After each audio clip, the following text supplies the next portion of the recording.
आस्था ज्योति। नए videos update के लिए बेल आइकन जरूर प्रेस करें। आस्था ज्योति।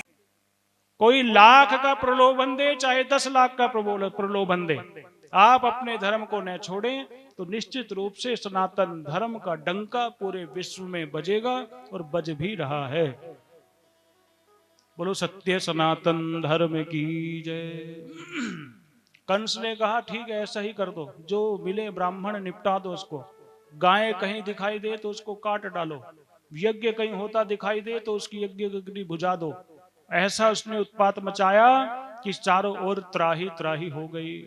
एक कंस की धर्म बहन थी जिसका नाम था पूतना। जब सब लोग चले गए, आकर के कहने लगे भैया ये सब तो बेकार की बातें कर रहे हैं, ऐसे थोड़ा ही मरेगा।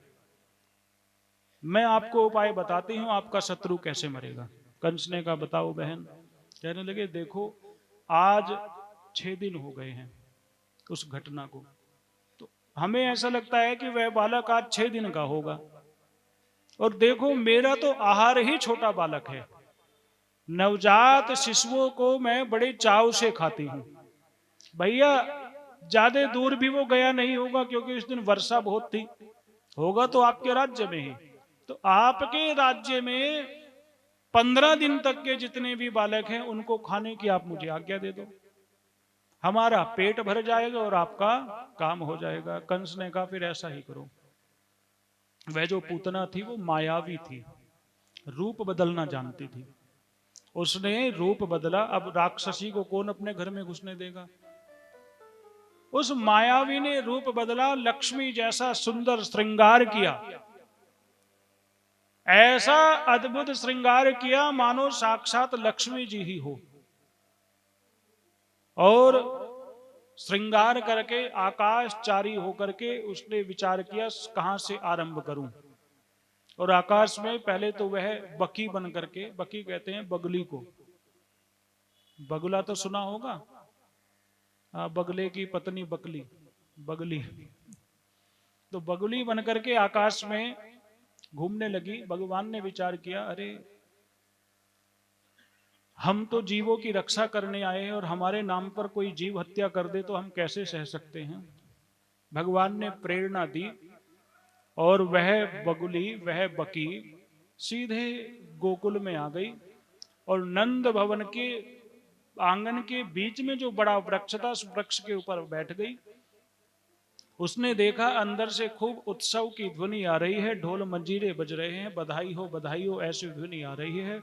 लोग छोटे छोटे वस्त्र लेकर के नंद भवन में जा रहे हैं। समझते देर नहीं लगी, यहाँ कोई बालक का जन्म हुआ है। द्वार पर 2 पहलवान लठ लेकर के खड़े हैं। सोचा ऐसे तो जाने नहीं देंगी, क्या करें, लेकिन गोपियों जैसा ही रूप बना लूं। तो वो जो अद्भुत श्रृंगार उसने अब किया, मानो लक्ष्मी का रूप धारण करके वह उतरी, और लक्ष्मी का रूप धारण करके लंबा घूंघट किया।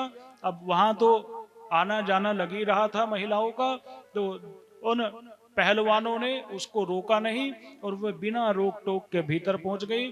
अंदर गोपियां खूब गीत नृत्य आदि कर रही थी, खूब वो भी खूब नाची,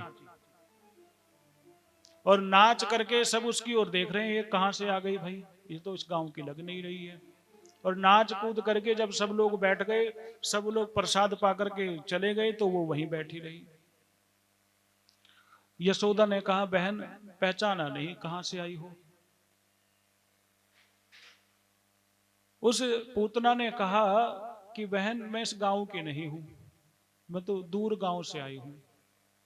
हमें पता चला है कि आपके घर में बालक का जन्म हुआ है, तो आपके कल्याण के लिए, बालक की कुशलता के लिए यहाँ आई हूं।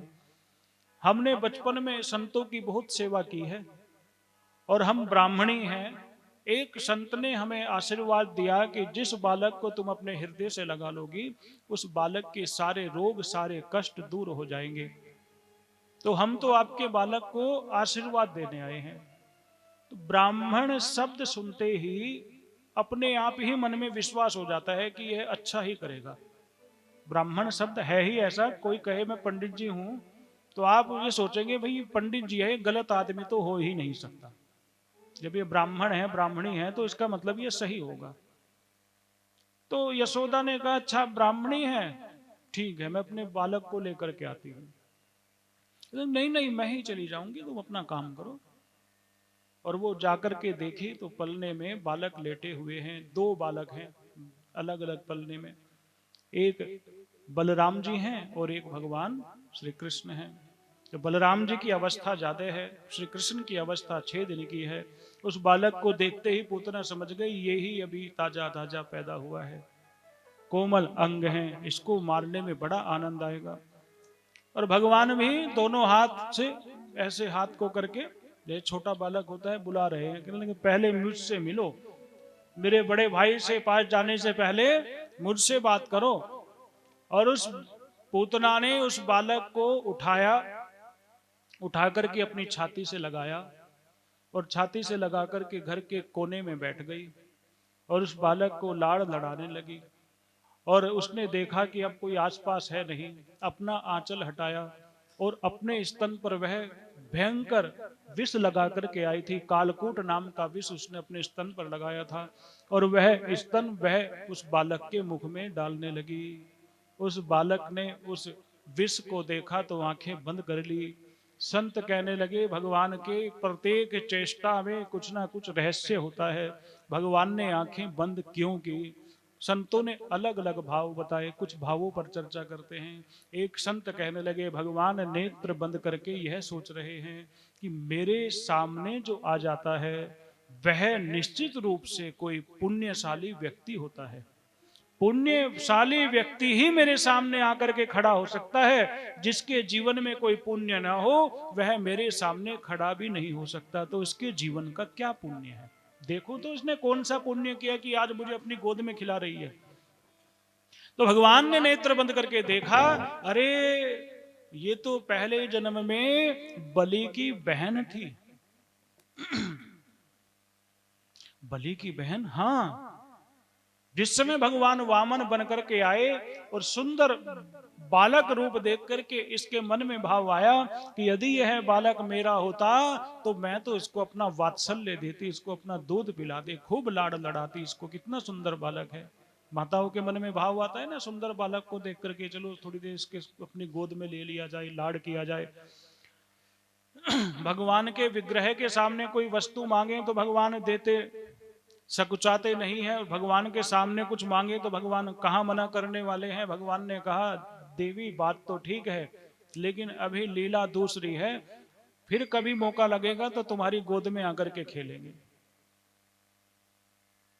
अब जब भगवान ने बलि का सर्वस्व हर लिया तो वह जो बलि की बहन थी कहने लगी कहाँ मैं इसको दूध पिलाने के बारे में सोच रही थी, इसे तो मेरे भाई का शत्रु है, इसे दूध क्या, इसको तो मैं जहर पिलाऊंगी, आ तो जाए एक बार मेरे पास। भगवान ने कहा देवी तुम्हारी यह भी इच्छा पूरी करेंगे।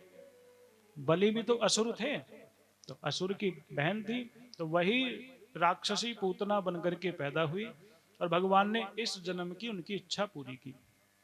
एक संत कहने लगे ये बात तो ठीक है लेकिन एक बात और है। क्या बात है?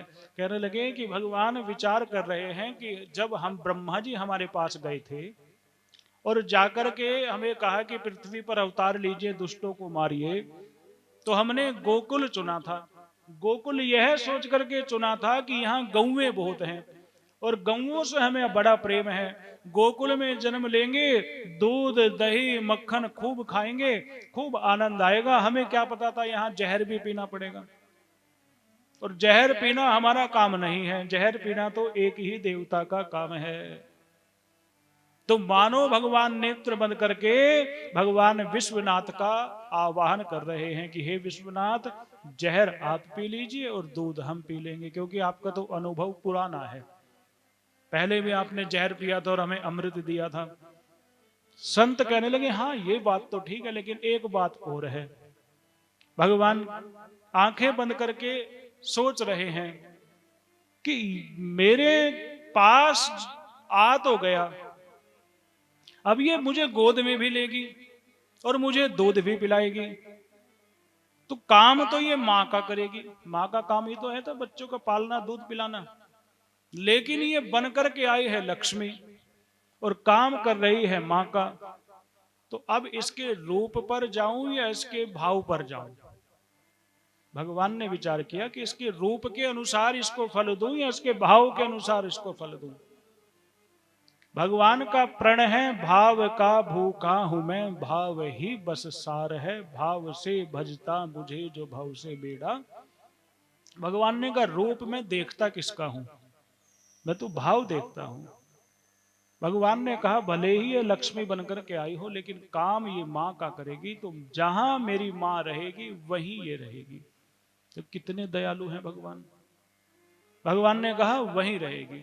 संत कहने लगे ये भी बात सही है, लेकिन एक बात और है, भगवान के नेत्र बंद करने का एक कारण और है। क्या कारण है? कहने लगे भगवान है मायापति और पूतना है मायावी।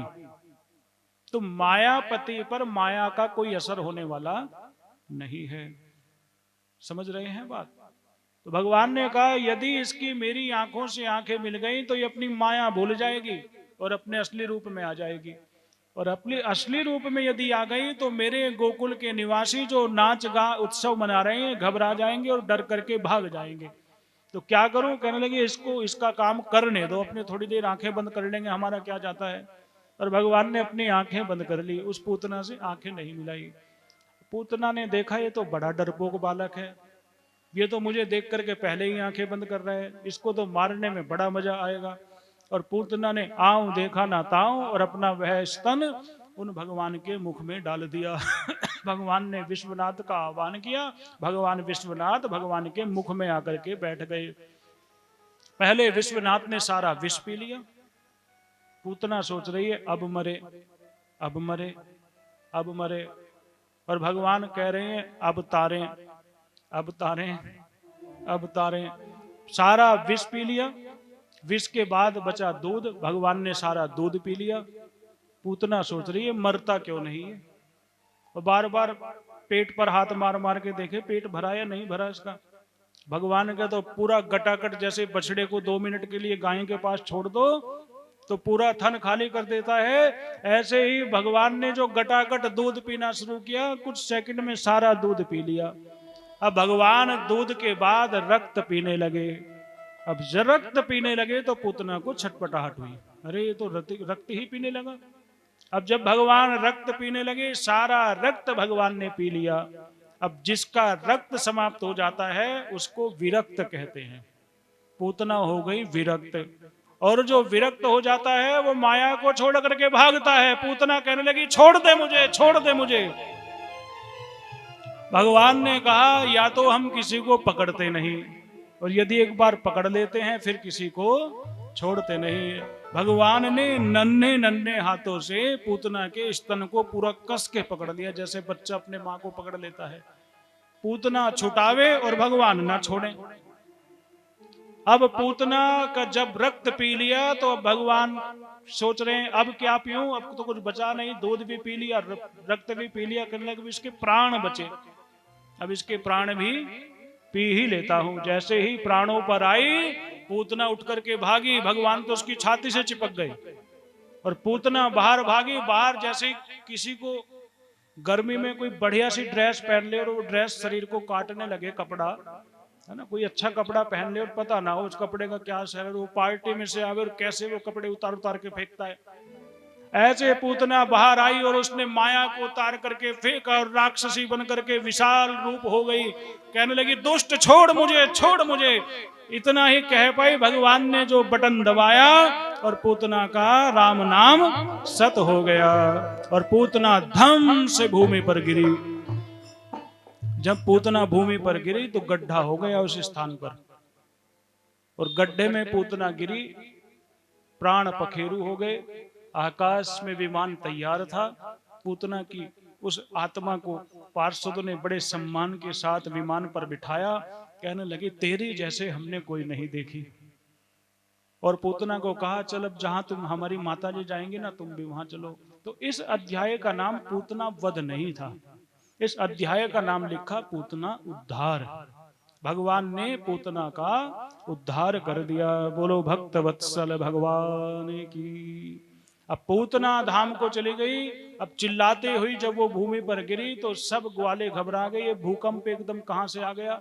यशोदा भी हिल गई, पूरा नंद भवन हिल गया, पूरा गोकुल हिल गया। बाहर आकर के देखा मेरा लाला कहाँ है, चिल्लाने लगी मेरा लाला कहाँ गया, मेरा लाला कहाँ गया।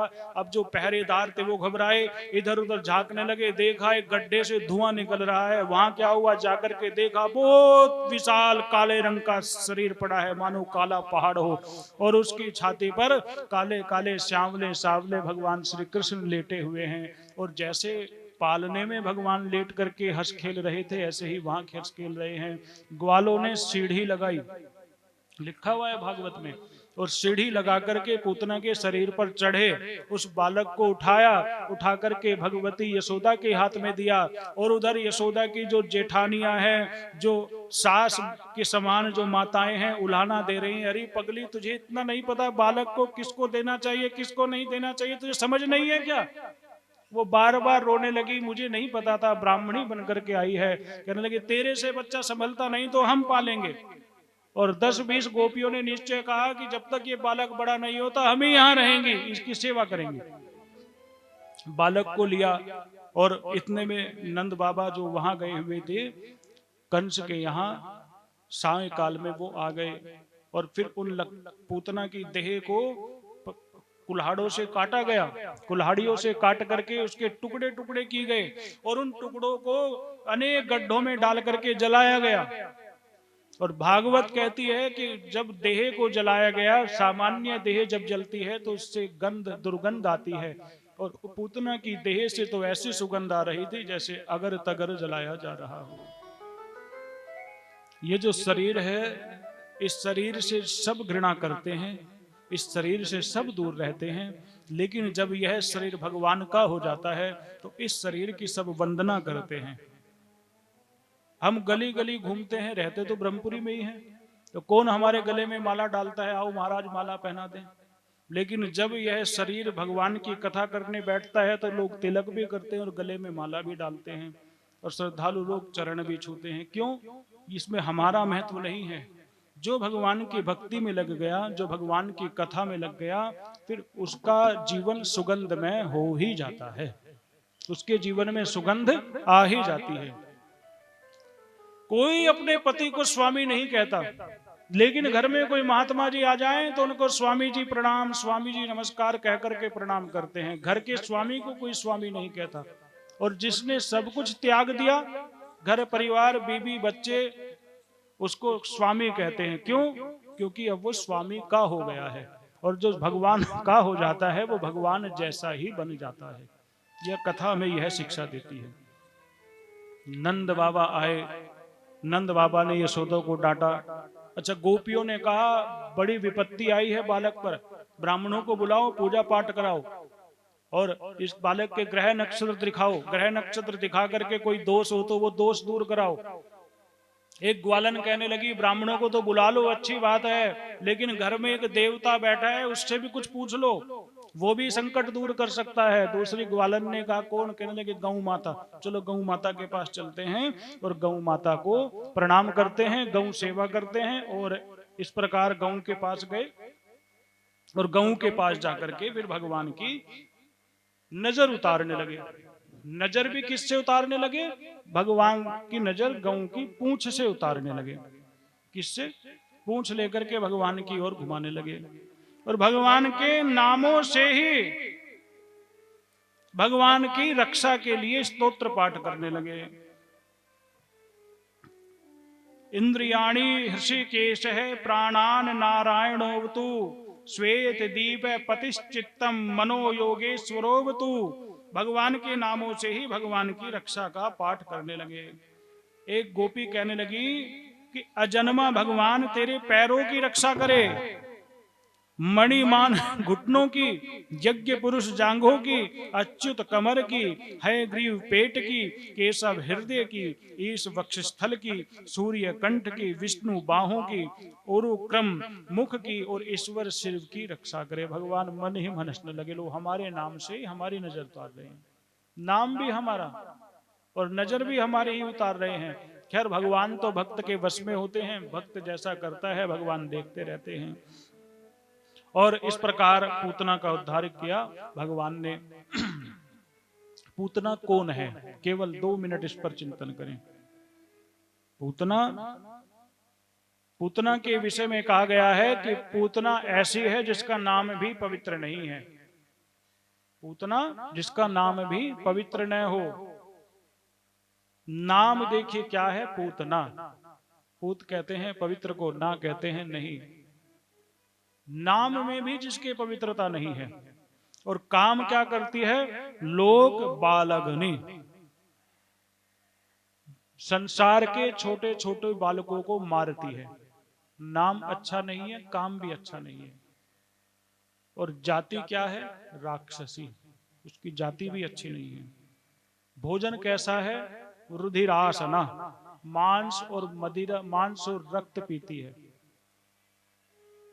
जिसका ना नाम अच्छा है, जिसका ना काम अच्छा है, जिसका ना धाम अच्छा है, ना आहार अच्छा है, लेकिन उसने किया क्या, भगवान को अपनी छाती से लगाया। क्या किया, भगवान को अपनी छाती से लगाया, अपना स्तन पिलाया, तो भगवान ने उसको सदगति प्रदान की। कहने का भाव यह है कि आप किस जाति में उत्पन्न हुए हो, आपका नाम क्या है, आपका क्या काम क्या है, भगवान इन बातों पर ध्यान देते नहीं हैं। भगवान केवल इस बात पर ध्यान देते हैं कि मेरा भक्त है या नहीं है। यदि भगवान का भक्त है तो फिर वह भगवान उस भक्त की पग पग पर रक्षा करते हैं, उसके योग क्षेम का वहन करते हैं और अंत में अपने धाम को भी पहुंचा देते हैं। बोलो भागवत भगवान की, सच्चिदानंद भगवान की, राधा कृष्ण भगवान की। भगवान पूतना का उद्धार करते हैं।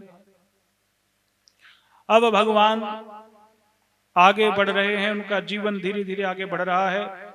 एक शकट भंजन और एक तृणाव्रत नाम का दैत्य है जो भगवान को मारने के लिए आता है। कंस की प्रेरणा से भगवान उसका भी उद्धार करते हैं। भगवान आज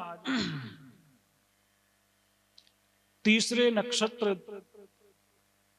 मास में प्रवेश करते हैं। आज भगवान 84 दिन के हैं और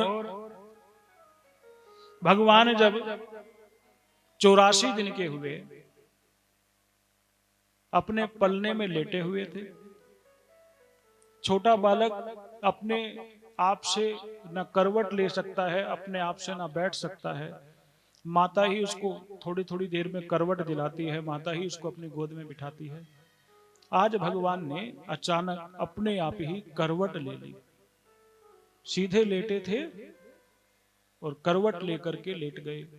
एक गोपी ने उस बालक को, भगवान को करवट लेते हुए देखा और जाकर के यशोदा से कहा, यशोदा बधाई हो। यशोदा ने कहा, आज किस बात की बधाई? कहने लगे, आज तेरे लाला ने करवट ली है। कहने लगे, अच्छा हाँ, और तुझे नहीं पता? क्योंकि महिलाएं आपस में हंसी मजाक भी करती हैं। जब बच्चा करवट लेता है तो उत्सव मनाना चाहिए। आज बालक ने पहली बार करवट ली है तो कौन सा उत्सव मनाए? कहने लगे, आज उत्सव का नाम है करवट उत्सव। बोलो सच्चिदानंद भगवान की। यशोदा बेचारी भोली, कहने लगी, उसमें क्या होता है? उसमें होता क्या है? तो ढोलक मंगा, हम अपने आप कर लेंगे। आज हम उत्सव मनाएंगे लाला का। और गांव गांव में, पूरे गांव में बुलावा भिजवा दिया कि आज यशोदा के यहाँ उत्सव मनाया जा रहा है, करवट उत्सव। गोपियों को तो बहाना चाहिए था भगवान के दर्शन का। बहाने बहाने से आती थी भगवान को देखने के लिए। जब पता चला आज मौका है, सब आ गई और खूब भगवान के लिए संकीर्तन, गीत गायन आदि किया, नृत्य किया। और जब नाच गा करके थक गई गोपियां, कहने लगी, अच्छा चलें। यशोदा ने कहा, ऐसे कैसे चलोगे? उत्सव होता है तो उत्सव में भोजन भी होता है, भोजन करके जाना। दोपहर का समय था, सब गोपियां भोजन करने में भाव विभोर हो गई। यशोदा ने सोचा अपने लाला को भी थोड़ा दूध पिला दिया जाए और लाला को दूध पिलाया। भादवे के महीने में भगवान पैदा हुए। 3 महीने बाद कौन सा महीना आएगा बालकृष्ण जी? है भादवे के 3 महीने बाद कौन सा महीना? ढंग से तो सर्दी आ गई होगी, बात यह है। तो यशोदा ने सोचा दोपहर का समय है, छोटे छोटे बालकों को धूप दिखाई जाती है, बालक को दूध पिलाया और आंगन में अपने बालक को एक सैया बिछा करके उस सैया पर लिटा दिया। यशोदा अपने घर के काम में लग गई। एक दैत्य आया जिसका नाम था शकटासुर। उसने विचार किया कि कृष्ण को मारूंगा तो जरूर लेकिन उसको बचने का अवसर नहीं दूंगा, कारण कि यदि उसको बचने का अवसर मिल गया तो वह मुझे मार डालेगा। खोजते खोजते वह नंद भवन में आया।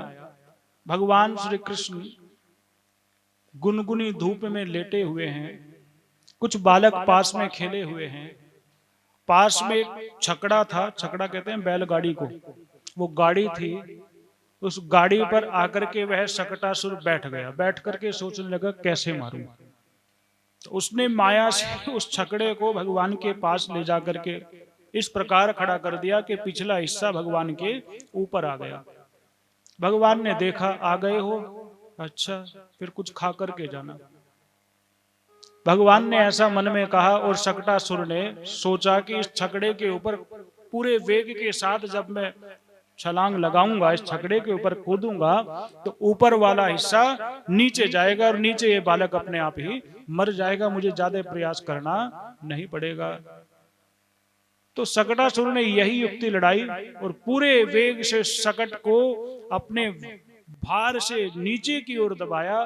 भगवान ने अपने पाद के पैर के प्रभाव से नीचे अपने ऊपर आते हुए छकड़े को जैसे ही चरण का स्पर्श कराया, भगवान के चरण का स्पर्श पाते ही वह छकड़ा आकाश में खूब घूम चक्कर काट करके भूमि पर धम से गिरा और छकड़े के ऊपर बैठा हुआ वह जो असुर था वह छकड़े के नीचे दब करके मर गया। जैसा कर्म करेगा वैसा फल देगा भगवान। वो मारने आया था भगवान को छकड़े के नीचे दबा करके और खुद छकड़े के नीचे दब करके मर गया। भगवान ने इसका उद्धार कर दिया। बच्चे देख रहे हैं कैसे वो आसमान में घूम करके धम से नीचे गिरा। जब छकड़े के टूटने की आवाज आई और उस पर रखे हुए दूध दही आदि के मटके फूट गए और बिखर गए तो अंदर से यशोदा दौड़ी हुई आई और आकर के देखा यहाँ तो खूब दूध दही बिखरी हुई है, कुछ तो भगवान के ऊपर भी है। भगवान के मुख पर जो मक्खन पड़ा था भगवान ने अपने हाथ से उठाया और चलेंगे, अच्छा है, ठीक है, यही हमारा आहार होगा। और यशोदा ने कहा ये कैसे हुआ? बालकों ने कहा भगवान ने पैर मारा और छकड़ा टूट गया। अब कौन इस बात पर विश्वास करे कि ये 85 दिन का 84 दिन का बालक ऐसा चमत्कार भी कर सकता है? यशोदा को विश्वास नहीं हुआ। बालक को छाती से लगाया और अंदर लेकर के चली गई और कहने लगी ब्राह्मणों को बुलाओ, पूजा पाठ कराओ, हमारे बालक पर आज बहुत बड़ा संकट था, ठाकुर जी की कृपा से वह संकट दूर हो गया। शकटासुर का भगवान ने उद्धार किया। भगवान का एक नाम पड़ गया अधोक्षज। भगवान छकड़े के नीचे से मानो नया जीवन लेकर के प्रकट हुए हैं। भगवान का नाम हो गया अधोक्षज। यह जो शकटासुर था यह पूर्व जन्म में उत्कच्छ नाम का राक्षस था, जो उसके पिता का नाम था हिरण्याक्ष। एक दिन आश्रम में जाकर के उसने खूब उत्पात मचाया और वह आश्रम लोमेश ऋषि का था। लोमेश ऋषि के आश्रम में जब उत्पात मचाने लगा तो लोमेश ऋषि ने श्राप दिया कि जा देह रहित हो जा, तेरी देह तेरे आत्मा से दूर हो जाए। चरणों में गिर गया, महाराज क्षमा करो। तो कहा कि भगवान के पैरों के स्पर्श से तेरी मुक्ति होगी। और वही उत्कच्छ नाम का दैत्य शकटासुर के रूप में प्रकट हुआ। बोलो सच्चिदानंद भगवान की, उमापति महादेव की। एक तृणावत नाम का दैत्य था, वो बवंडर के रूप में आया। वह तृणाव्रत नाम का दैत्य भगवान को मारने के लिए आया। अच्छा, शकटासुर है क्या, इस पर भी विचार कर लें। शकट कहते हैं संकट को। संकट जब आता है तो चारों तरफ से घेर करके आता है, वो बचने का रास्ता नहीं देता। लेकिन संकट को यदि अपने से दूर करना हो तो भगवान के चरणों का आश्रय ले लीजिए। वो संकट कैसे मरा? भगवान के पैर के चरण के स्पर्श से। जीवन में यदि संकट आए तो भगवान के चरण पकड़ देना, सारे संकट अपने आप दूर हो जाएंगे। तृणाव्रत नाम का दैत्य आया बवंडर के रूप में। बवंडर होती है वासना। हमारे अंदर जो वासना भरी हुई है यही हमारे अंदर बवंडर मचाती है। और वासना में वह असुर बवंडर के रूप में आया, आंधी तूफान के रूप में आया। और जब वह गोकुल में आया तो चारों तरफ धूल का गुब्बार हो गया। हवा चलती है तो धूल उड़ती है। उसने इतनी धूल उड़ाई कि पूरा गोकुल अंधकार में हो गया। गोकुल के नंद भवन के दरवाजे आपस में टकराने लगे और टकरा करके दरवाजे सब टूट टूट करके गिरने लगे। बड़ा भयंकर तूफान आया। उसने सोचा भगवान को मारूंगा, कृष्ण को मारूंगा, अब नंद कंस के सामने ले जाकर के मारूंगा। और बवंडर आया और बवंडर जो वह दैत्य था नंद भवन में प्रवेश कर गया। वायु तो कहीं भी जा सकती है, हवा तो कहीं भी जा सकती है। और नंद भवन में प्रवेश करके शैया पर लेटे हुए भगवान श्री कृष्ण को उसने उठा लिया। श्री कृष्ण को उठा करके उस दैत्य ने पुरुषाकार होकर के उसको बालक को अपनी छाती से लगा लिया और आकाश में उड़ने लगा। भगवान श्री कृष्ण कहने लगे, अच्छा हमारे मामा ने आज हिंडोला भेजा है। समझते हैं हिंडोला? जैसे वो ऊपर जाता है और फिर ऊपर जाकर के पूरा मेला दिखाई देता है। कहने लगे आज हमारे मामा ने हमें झूला भेजा है झूलने के लिए। कहने लगे और ऊपर और ऊपर और ऊपर और वो ऊपर की ओर उड़ने लगा। देख लिया, पूरे गोकुल का निरीक्षण कर लिया। हमारी गोपियों का घर कहाँ कहाँ है, कौन मेरे जन्म में नाच रही थी, अच्छा ये जो ललिता है उसका घर यहाँ पर है। अच्छा, सबके घर देख लिए भगवान ने ऊपर होकर के। और फिर कहा अच्छा अब जरा नीचे उतारो। अब वो कोई भगवान की बात मानने आया था। वो जैसे ही जाने लगा मथुरा की ओर, भगवान ने कहा देखो अभी हमारे मथुरा जाने का समय नहीं आया है। जब मथुरा जाने का समय आएगा हम अपने आप पहुंच जाएंगे, हमको वापस वहीं उतार दो। अब बवंडर कहाँ भगवान के सुनने वाला था। जैसे ही जाने लगा भगवान ने कहा ऐसे नहीं मानोगे। और भगवान पहाड़ से भारी हो गए। इतने भारी हो गए कि वह असुर भगवान का भार सहन न कर पाया और भगवान के साथ साथ वह भूमि पर धम से गिरा। और धम से गिरा, उस तृणाव्रत के प्राण पखेरु हो गए। भगवान ने कहा जाइए अपने धाम, हमें आपका झूला अच्छा नहीं लगा। तृणाव्रत होती है वासना। वासना ही जीवन में बवंडर मचाती है। जब जीवन में वासना की अधिकता हो जाए तो भगवान को अपने गले से लगा लो, सारी वासना अपने आप शांत हो जाएगी। यह कथा यह संदेश देती है। वासना में आदमी उड़ा फिरता है आकाश में और भगवान के चरण पकड़ते ही वह फिर जमीन पर आ जाता है। वासना अहंकार पैदा करती है और अहंकार को भगवान दूर करते हैं। भगवान ने तृणाव्रत नाम के दैत्य को उद्धार करके यही संदेश दिया कि कभी भी अहंकार मत करो, कभी भी मद में इतने मत उड़ो कि भूमि पर गिर करके तुम्हारे प्राण पखेरु हो जाएं। बोलो सच्चिदानंद भगवान। आज भगवान 100 दिन के हो गए हैं। यशोदा ने विचार किया अभी तक हमने भगवान का नामकरण संस्कार नहीं किया है। अपने स्वामी से कहा स्वामी अब तो बालक 100 दिन का हो गए, अब तो नामकरण संस्कार किया जाए। नंद बाबा ने कहा ठीक कहती हो, लेकिन हमारे जो कुल के गुरु हैं, कुल के जो पुरोहित हैं वो यात्रा पर गए हैं, तो किसी अन्य पुरोहित की व्यवस्था करनी होगी। कहां से लेकर के आए? नंद बाबा और वसुदेव जी मित्र हैं आपस में। जिस समय वसुदेव जी के विषय में नंद बाबा को पता चला कि एक बालिका ने जन्म लिया और उस बालिका को कंस ने मारना चाहा और वो आकाश में दृश्य हो गई, तो उस समय वो नंद बाबा जी वसुदेव से मिलने के लिए आए थे। वो दिन था पूतना के उद्धार का दिन, वहां पर थे नहीं। तो मित्र से मिलने के लिए गए तो मित्र से उन्होंने अपनी खुशी नहीं बताई, मित्र से दुख की बात पूछी।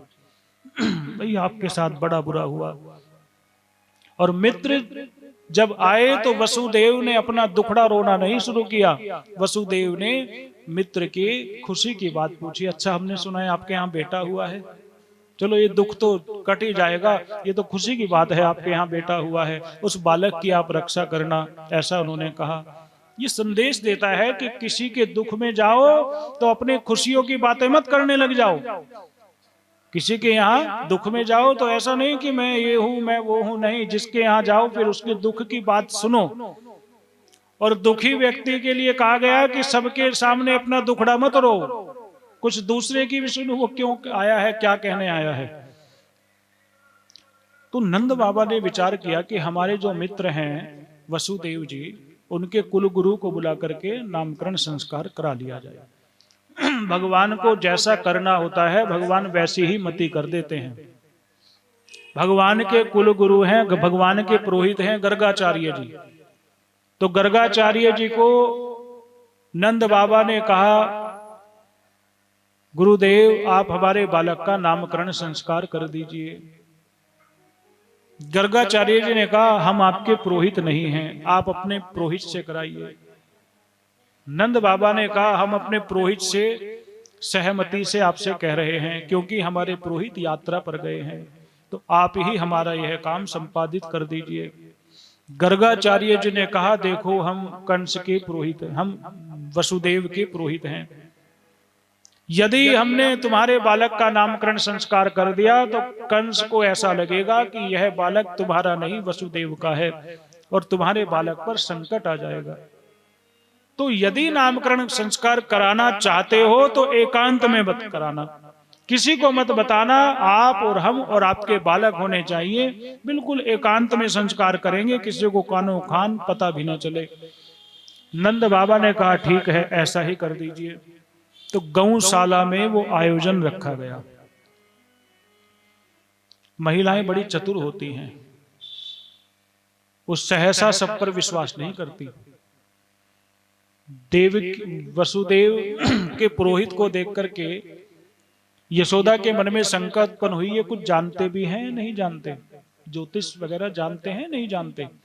तो उन्होंने रोहिणी से कहा कि तुम हमारा बालक ले लो और हम तुम्हारा बालक ले लेते हैं, फिर पता चल जाएगा कि इनको कितना ज्योतिष का ज्ञान है। जैसे ही सबसे पहले यशोदा ने रोहिणी के पुत्र को दे दिया। पहले कहा भगवान जैसा कराना चाहते हैं वैसी ही बुद्धि हो जाती है, बड़े भाई का पहले नामकरण संस्कार होना चाहिए, छोटे का बाद में होना चाहिए। ऐसा संयोग हुआ कि सबसे पहले रोहिणी के पुत्र को गर्गाचार्य जी की गोद में दे दिया। गर्गाचार्य ने उस बालक को देखा, अयम ही रोहिणी पुत्रो, अरे ये तो रोहिणी का पुत्र है। देखते ही एकदम बोल गए, अरे ये तो रोहिणी का पुत्र है, रोहिणी का पुत्र है तो इसका नाम होगा रोहिणी। नाम गुणों के अनुसार रखा जाता है, और यह गर्भ से संकर्षित होने के कारण इसके 2 माह हुई। आधा समय इसका एक माँ के पेट में बीता, आधा समय दूसरी माँ के पेट में बीता। गर्भ से संकर्षित होने के कारण इसका नाम संकर्षण होगा। इसका कोई अंत नहीं है, इसलिए इसका नाम अनंत होगा। इसमें बहुत बल होगा, तो बल का स्वामी होने के कारण इसका नाम बलदेव होगा। यह हल इसको बहुत प्रिय होगा, कंधे पर इसके हल रहेगा तो इसका नाम हलधर और हली होगा। नीले कपड़े पहनना से बड़ा प्रिय लगेगा तो क्षितिवासा इसका नाम होगा। पापियों के कूटने के लिए एक मूसल रखेगा तो उसका नाम मूसली होगा। और इसकी पत्नी का नाम रोहिणी रेवती होगा तो इसका नाम रेवती रमण होगा। जन्म पत्री में सब कुछ होता है, कहां से विवाह होगा, किस दिशा में विवाह होगा, कितनी पढ़ाई करेगा, कितने जीवन में संकट आएंगे, कितने जीवन में संपत्ति मिलेगी, जन्म पत्री सब बता देती है। ये ज्योतिष शास्त्र है। लेकिन ज्योतिषी उतना ही बता पाता है जितने भगवान प्रेरणा देते हैं, जितने भगवान कृपा करते हैं। भगवान की विद्या है। ये भी बता दिया कि इसका विवाह रेवती नाम की कन्या से होगा तो इसका नाम रेवती रमन भी रख दिया। अब यशोदा ने कहा, बहन रोहिणी, ये तो बड़े ज्ञानी हैं, मैं भी अपने बालक के विषय में सब कुछ पूछूंगी जैसे जैसे तुम्हारा बताया।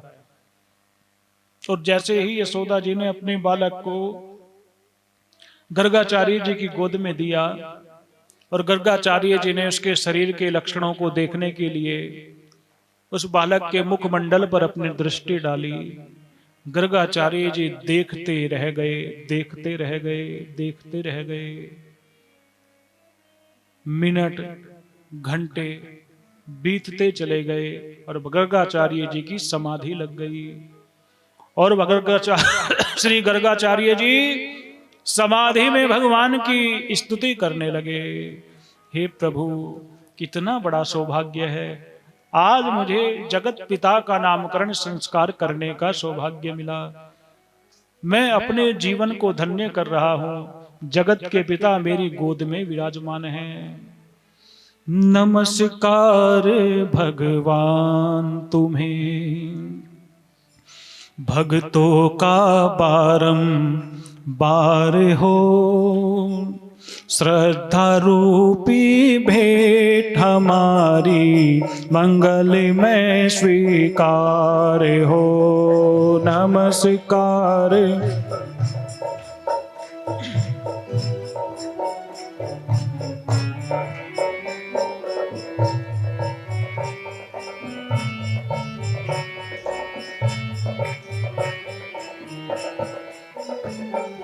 नमस्कार भगवान तुम्हें, भक्तों का बारंबार हो। नमस्कार भगवान तुम्हें, भक्तों का बारंबार हो, श्रद्धा रूपी भेंट हमारी मंगलमय स्वीकार हो। श्रद्धा रूपी भेंट हमारी, आप भी भगवान से कहें,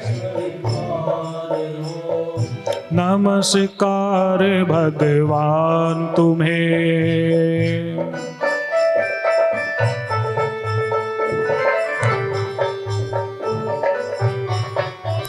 भाव से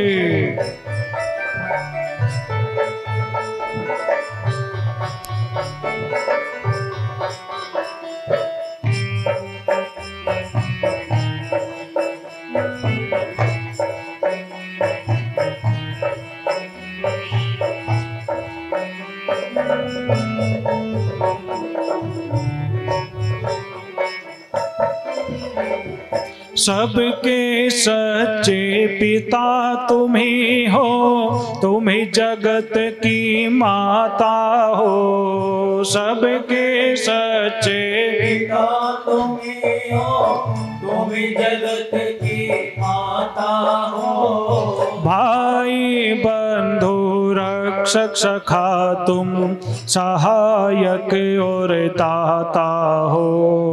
भाई बंधु रक्षक सखा तुम, सहायक और दाता हो। चींटी से लेकर हाथी तक, चींटी से लेकर हाथी तक, सबके सृजनहार हो। चींटी से लेकर सबके सृजनहार हो। श्रद्धा रूपी भेंट हमारी मंगलमय स्वीकार हो। नमस्कार भगवान तुम्हें।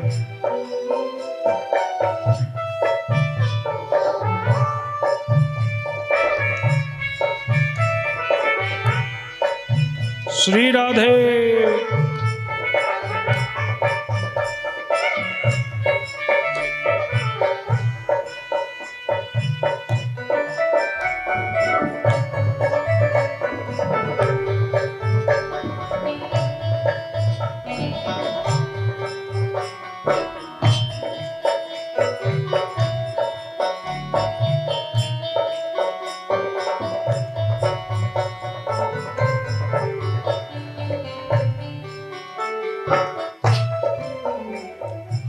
तुम कण कण में रमे हुए हो, तुझ में जगत समाया है। तुम कण कण में रमे हुए हो, तुम जगत समाया है। तिनका हो चाहे पर्वत हो, सभी तुम्हारी माया है। तिनका हो चाहे पर्वत हो, सभी तुम्हारी माया है। तुम दुनिया के हर प्राणी के, तुम दुनिया के हर प्राणी के जीवन के आधार हो। तुम दुनिया के हर प्राणी जीवन के आधार हो। श्रद्धा रूपी भेंट हमारी मंगल में स्वीकार हो। नमस्कार भगवान तुम्हें।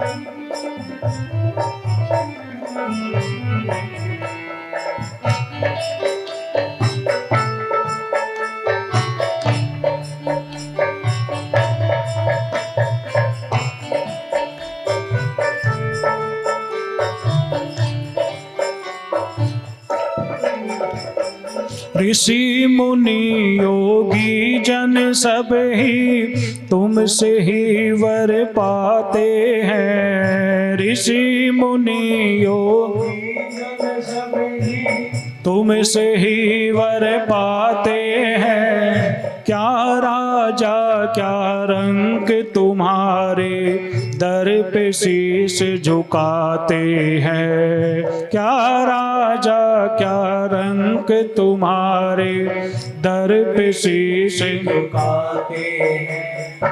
परम कृपालु परम दयालु, परम कृपालु परम दयालु करुणा के आधार हो। परम कृपालु परम दयालु करुणा के आधार हो। श्रद्धा रूपी भेंट हमारी मंगल में स्वीकार हो। श्रद्धा रूपी भेंट हमारी मंगल में स्वीकार हो। नमस्कार भगवान तुम्हें, भक्तों का बारंबार हो। नमस्कार भक्तों का बारंबार हो। श्रद्धा रूपी भेंट हमारी मंगल में स्वीकार हो। श्रद्धा रूपी भेंट हमारी मंगल में स्वीकार हो। श्रद्धा रूपी भेंट हमारी मंगल में स्वीकार हो। बोलो सच्चिदानंद भगवान। हालांकि पुरोहिताई को बहुत निम्न स्तर का माना गया है। वशिष्ठ जी से कहा गया कि आपका जो कार्य है वह पुरोहिताई होगा। ब्रह्मा जी से कहने लगे पुरोहिताई कोई कार्य होता है?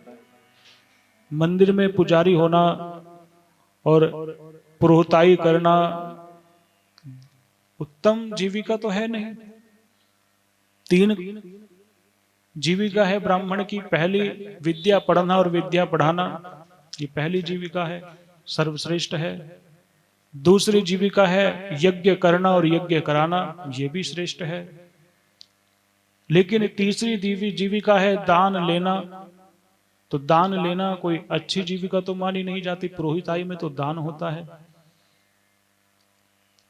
वशिष्ठ जी ने कहा पुरोहिताई यही मेरी जीविका होगी? ब्रह्मा जी ने कहा हाँ। कुछ और काम नहीं है क्या? कुछ और दे दीजिए। ब्रह्मा जी ने कहा एक बात बताऊं, एक दिन तुम्हें सौभाग्य मिलेगा, तुम्हें भगवान का नामकरण संस्कार करना है। एक दिन तुम्हें सौभाग्य मिलेगा, भगवान का विवाह कराओगे। एक दिन तुम्हें सौभाग्य मिलेगा, भगवान को विद्या पढ़ाओगे, तुम भगवान के पुरोहित बनोगे। इतना सुनना था। वशिष्ठ जी ने कहा बस यही काम दे दो, अब तो इससे अच्छा कोई काम नहीं। भगवान की सेवा, भगवान के दर्शन, क्या पता और जीविका में कभी भगवान के दर्शन हो या ना हो। जन्म जन्म मुनि जतन कराई, अंतराम कहीं आवत नाही। और इसमें गारंटी तो है भगवान आएंगे, तो यही जीविका दे दो। तो गर्गाचार्य जी अपने जीवन को धन्य अनुभव करने लगे। आज कितना बड़ा सौभाग्य है, जो जगत का पिता है मेरी गोद में है। समाधि लग गई और भगवान का स्तवन करने लगे, भगवान को प्रणाम करने लगे। और कहा कि बहुनी संति नामानि रूपाणि सुतस्यते गुण कर्मान रूपाणि नान्यहम नो जनः, नान्यहम वेद नो जनः। कि इसके तो बहुत नाम हैं और बहुत इसके रूप हैं और बहुत ही इनके जन्म हैं। गुण कर्म रूपाणि, इनके गुणों को, इनके कर्मों को, इनके रूपों को मैं कैसे कह सकता हूं, ये तो वेद भी नहीं कह सकते। यशोदा ने कहा लो, बड़े वाले का जब नामकरण का बात आई तो कितने सारे नाम बता दिए, और यहां तो कह दिए मैं इनके कोई नाम भी नहीं जानता। भगवती यशोदा कहने लगी महाराज कोई तो नाम रखना पड़ेगा, ये कह के तो पीछा नहीं छूटेगा कि इनके बहुत सारे नाम हैं। तो कहा कि यह कृष्ण वर्ण के हैं, इनका रंग काला है तो इनका नाम कृष्ण होगा। कोई कोई उन्हें वसुदेव का पुत्र भी कहेगा तो इनका नाम वासुदेव होगा। यशोदा का पुत्र है तो यशोदा नंदन होगा, और नंद राज का पुत्र है तो नंद नंदन होगा। कितने नाम माता मैं तुम्हें बताऊं। जो भगवान को देखेगा भगवान का हो जाएगा। हर जीव इन्हें अलग नाम से पुकारेगा। एक नाम इनका हो तो मैं गिनवाऊं, इनके तो हजारों हजारों नाम होंगे। कोई कहे गोविंद, कोई गोपाला, कोई कहे गोविंद, कोई गोपाला, मैं तो कहूँ सांवरिया बांसुरिया वाला, मैं तो कहूँ, मैं तो कहूँ सांवरिया बांसुरिया वाला, मैं तो कहूँ गोविंदा गोपाला गोविंदा। बोलो गोविंदा गोपाला गोविंदा। कोई कहे गोविंद, कोई गोपाला, कोई कहे गोविंद, मैं तो कहूँ सांवरिया बांसुरिया वाला, मैं तो कहूँ, मैं तो कहूँ सांवरिया बांसुरिया वाला, मैं तो कहूँ। गाइए गोविंदा गोपाला, बोलो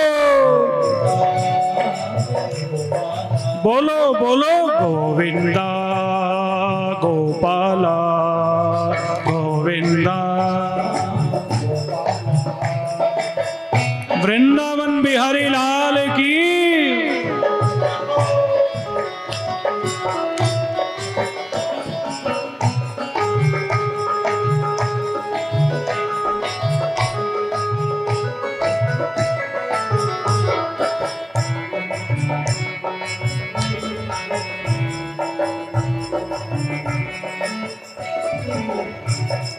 राधा ने श्याम कहा, मीरा ने गिरधर, राधा ने कृष्णा ने कृष्ण कहा, कुब जाने नटवर, कृष्णा ने कृष्ण कहा, ग्वालों ने तुमको पुकारा गोपाला, ग्वालों ने तुमको पुकारा, मैं तो कहूँ सांवरिया बांसुरिया वाला, मैं तो कहूँ सांवरिया गोविंदा गोविंदा गोपाला गोविंदा गोपाला, बोलो बोलो गोविंदा गोपाला गोविंदा, बोलो बोलो गोविंदा गोपाला। जय जय गोविंदा गोपाला गोविंदा गोविंदा गोपाल। गोविंद गोपाल माधव मधुसूदन कृष्ण गोपाल गिरिधर हरे मुरारी नारायण वासुदेव केशव सावरिया, कितने नाम गिनाए भगवान के। भगवान के नाम पर तो अनेकों सहस्त्र नामों की रचना हो चुकी है।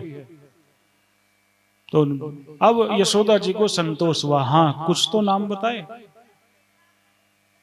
गर्गाचार्य जी से नंद बाबा ने कहा महाराज ये अब दक्षिणा भी स्वीकार करें।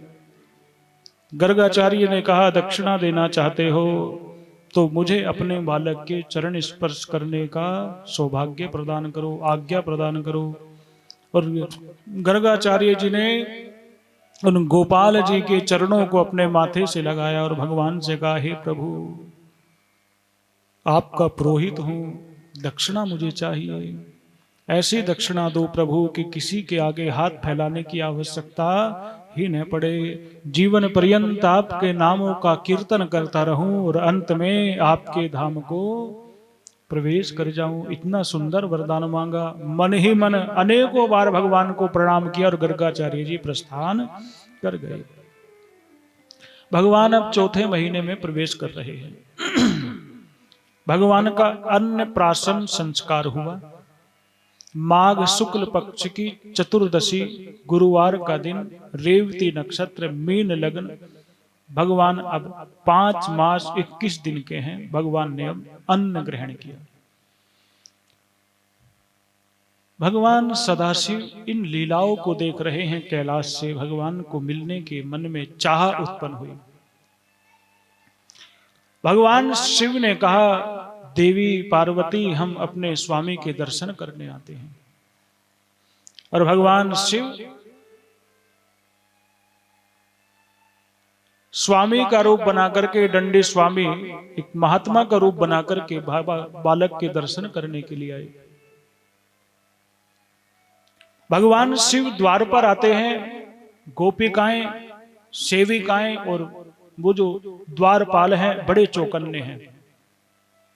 द्वार पर खड़ी हुई गोपिकाएं कहती हैं बाबा आए हो, बैठो, जल पियो, भोजन करो, और क्या चाहिए आपको। बाबा ने कहा हमने सुना है कि यशोदा के यहाँ कोई बालक ने जन्म लिया है, हम उसके दर्शन चाहते हैं। देवियों ने कहा ऐरे गहरे को भगवान के दर्शन नहीं होते, अपना कुछ परिचय तो दो। बाबा ने कहा जिससे हमारा परिचय है उसको दिखा दो, वो हमें देख करके पहचान जाएगा, तुम हमें नहीं जानती। देवी ने कहा अनजान लोगों को हम दर्शन करने नहीं देते, भगवान पर बहुत विपत्ति आई है हमारे बालक पर, अब हम बहुत सावधान हैं। बाबा सोना चाहिए, चांदी चाहिए, हीरे जवाहरात चाहिए, ले जाओ, लेकिन लाला नहीं दिखाएंगे। बाबा ने कहा हीरे मोती से हमें क्या तुम ललचाते हो, ये तो हम बहुत दूर छोड़ करके आए हैं। एक ने खींच करके कहा हा बहुत दूर छोड़ कर गए हैं, कहां के बाबा हो, हीरे मोती होते तो ऐसे इस हाल में घूमते। बाबा ने कहा देवी हम तो सब कुछ छोड़ चुके हैं, तेरे लाला के दर्शनों की चाह है, वो करा दे तो हमारी जन्म जन्मांतर की प्यास मिट जाए। देवी ने कहा बाबा देख सोना चांदी चाहिए ले जा, लेकिन लाला के दर्शन नहीं कराएंगे। बाबा ने कहा सोना चांदी तो हम तुम्हें दे देंगे, बता तुझे कितना सोना चाहिए। एक ने कहा जैसे कोई भरी बैठी हो महात्माओं के प्रति, उसके मन में पूरा द्वेष हो, दिखा क्या देगा तू मुझे। बाबा ने जैसे ही झोली में हाथ डाला और ऐसे हाथ को किया और रत्न हाथों से निकल करके भूमि पर गिरने लगे। अब बाबा ने तो चमत्कार दिखाना चाहा, भोले तो नाथ है ना, बहुत भोले हैं। बाबा ने सोचा चमत्कार को लोग नमस्कार करते हैं तो हो सकते है मेरा मान बढ़ जाए। जैसे ही भगवान ने चमत्कार दिखाया वो तो सब छोड़ करके अंदर भाग गई, दरवाजा बंद कर लिया। द्वारपालों से कहा इसको अंदर आने मत देना, ये कोई मायावी है। भोलेनाथ ने कहा ये तो दांव ही उल्टा पड़ गया।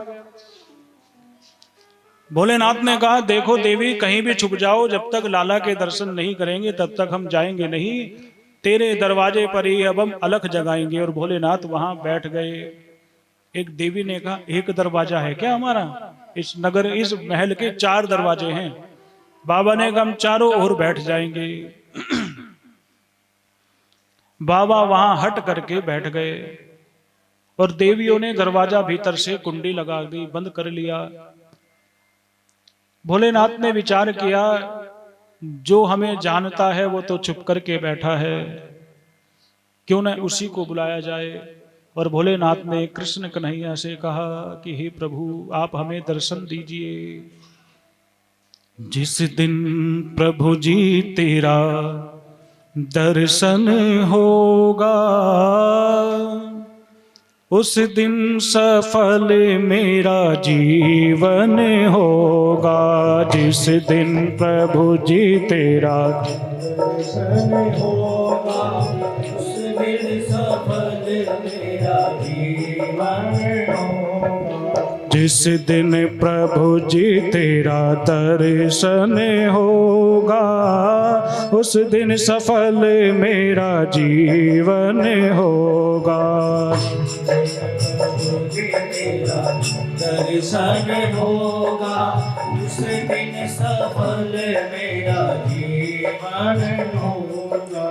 तन मन मेरा तुझे अर्पण होगा जिस दिन प्रभु जी तेरा दर्शन होगा। तन मन मेरा तुझे। आप भी भगवान से लो लगाइए।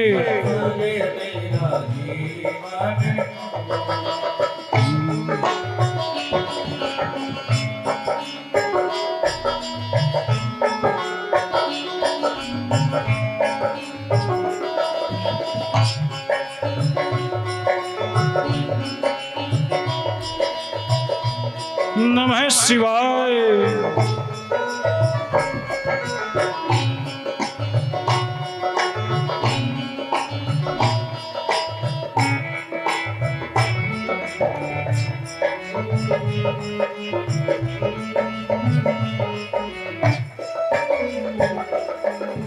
अपने मन के मंदिर में मैं तुमको बिठाऊंगा।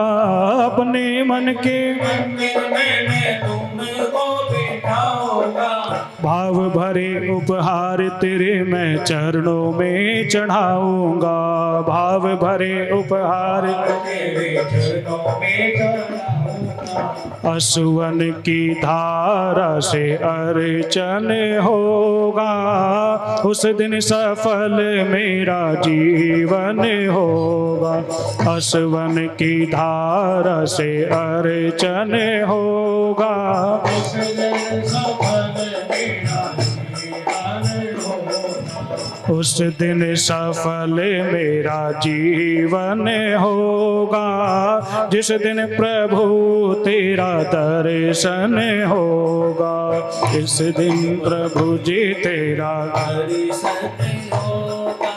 इस दिन सफल मेरा जीवन होगा।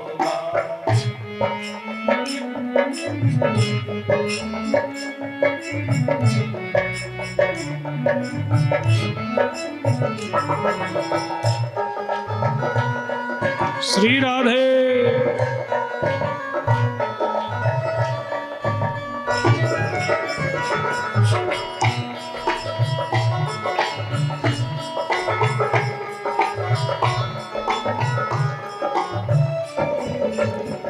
भोलेनाथ कहने लगे हे ठाकुर जी आपने हमें पहचाना नहीं क्या? तेरा मेरा रिश्ता प्रभु जी है बहुत पुराना। तेरा मेरा रिश्ता प्रभु जी बहुत पुराना।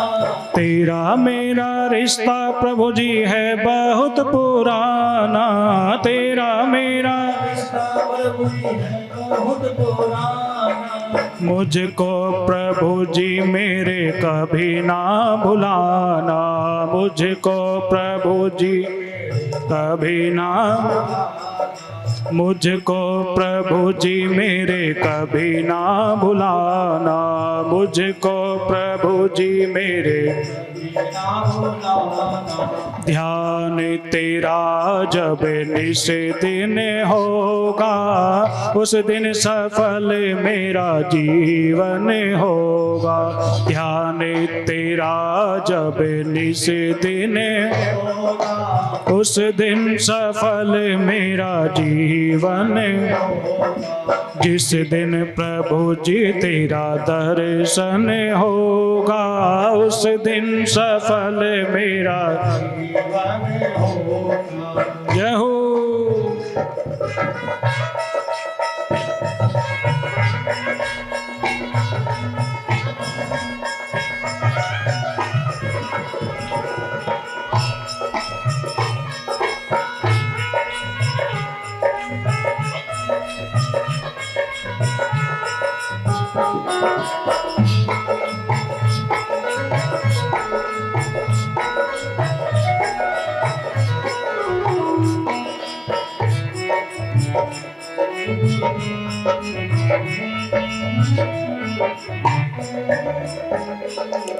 अच्छा, ठाकुर जी के दर्शन की जब लालसा पूरी नहीं हुई और जब बहुत समय बीत गया, भोलेनाथ के समझ में आया भगवान हट से नहीं मिलेंगे, भगवान तो समर्पण से मिलेंगे।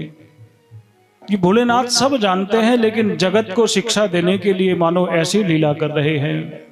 अब भोलेनाथ भगवान के प्रति समर्पण करते हुए कहते हैं, आप भी भगवान को समर्पित होकर के कहिए कि हे प्रभु, जैसा भी कहोगे मुझको मंजूर है, जैसा भी कहोगे मुझको मंजूर है। दृष्टि दया की प्रभु मुझसे क्यों दूर है, दृष्टि दया की प्रभु मुझसे क्यों दूर है। जैसा भी कहोगे मुझे सब मंजूर है, जैसा भी कहोगे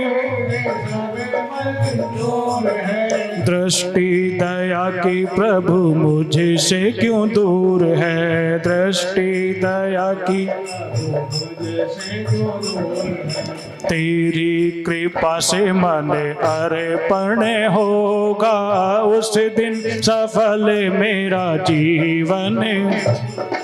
तेरी कृपा से मन अर्पण होगा, उस दिन सफल मेरा जीवन। जिस दिन प्रभु जी तेरा दर्शन होगा, उस दिन सफल मेरा जिस दिन प्रभु जी तेरा दर्शन होगा, उस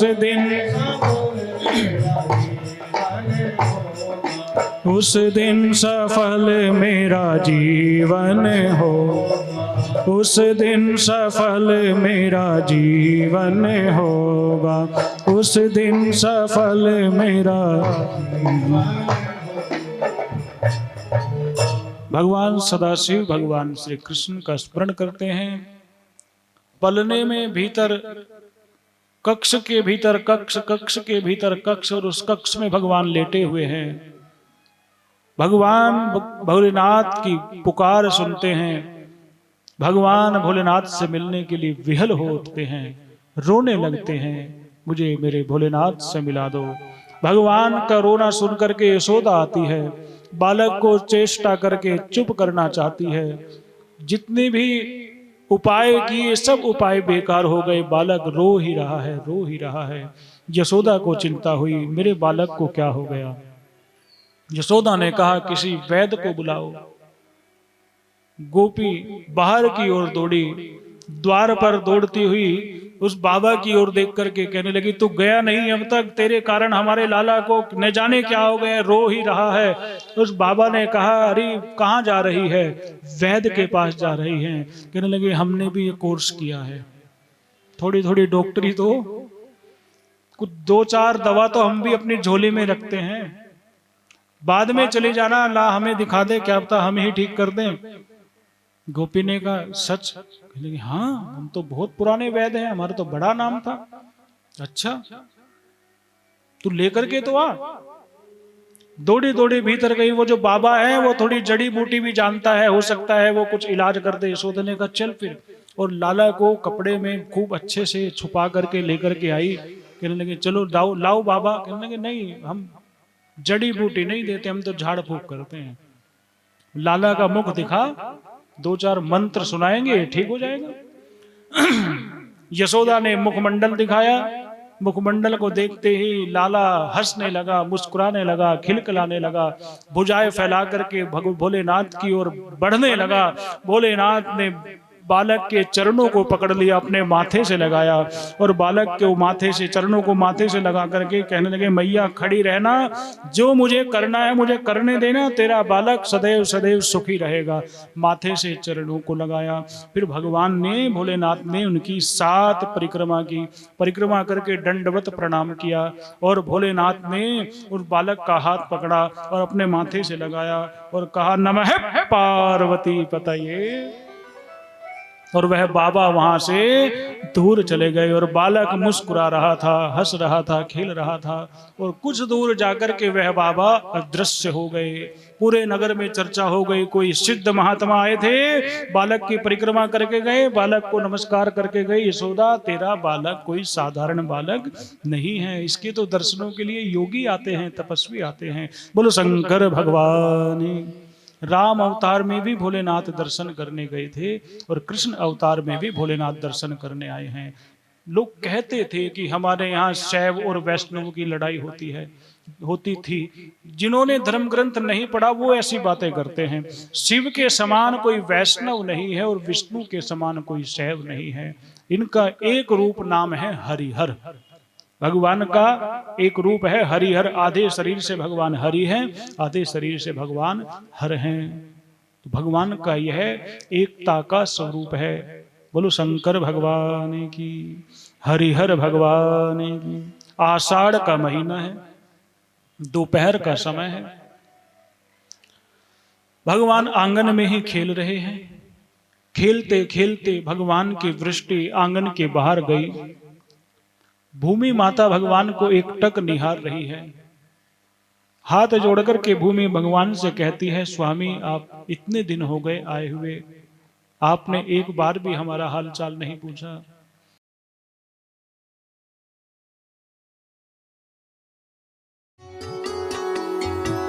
ईश्वर के मनमोहक भजन, मंत्र, गीत, धर्म ज्ञान, सत्संग, धार्मिक कहानियों, कथाओं और पौराणिक ग्रंथों को सुनने और नए भक्ति संगीत का आनंद लेने के लिए देखते रहिए आस्था ज्योति। नए वीडियोस अपडेट के लिए बेल आइकन जरूर प्रेस करें। आस्था ज्योति।